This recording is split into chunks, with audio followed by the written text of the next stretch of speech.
আপনারা রমজানের সময় লক্ষ্য করেছেন বাজারে আগের মতো সবজি কিংবা নিত্য প্রয়োজনীয় জিনিসপত্রের দামের ঊর্ধ্বমুখী প্রবণতা নাই। সিন্ডিকেটের যে দৌরত্ব ছিল রোজার মধ্যে সেটা খুব বেশি লক্ষ্য করা যায় নাই, যার ফলে আগের যে প্রধানমন্ত্রী বলতেন কুমড়া দিয়ে বেগুনি খাওয়ার জন্য, এইবার আর আপনাদেরকে কেউ এরকমের বিকল্প রেসিপির কথা বলে নাই কাঁঠালের বার্গার খেতে কিংবা কুমড়ার বেগুনি খেতে।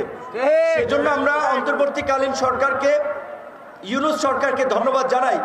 এইবারের ঈদ যাত্রায় মানুষ ওই যে ট্রেনের টিকিট নিয়ে আপনার সমস্যা, বাসের টিকিট নিয়ে সমস্যা, এই সমস্যার সম্মুখীন হতে হয় নাই। এমনকি রাস্তাঘাটে অত্যন্ত সুশৃঙ্খল এবং সুন্দর ব্যবস্থাপনা। আমি নিজে তো বাই রোডে এসেছি, আমি দেখেছি। এর আগেও কয়েকটি জেলা সফর করেছি, একই চিত্র দেখেছি। সো এটা দ্বারা প্রমাণিত যে সরকার যদি আন্তরিক হয়, আমাদের আইনশৃঙ্খলা বাহিনী এবং প্রশাসন যদি আন্তরিক হয়, তারা জনজীবনে স্বস্তি দিতে পারে। আমাদের ব্যক্তি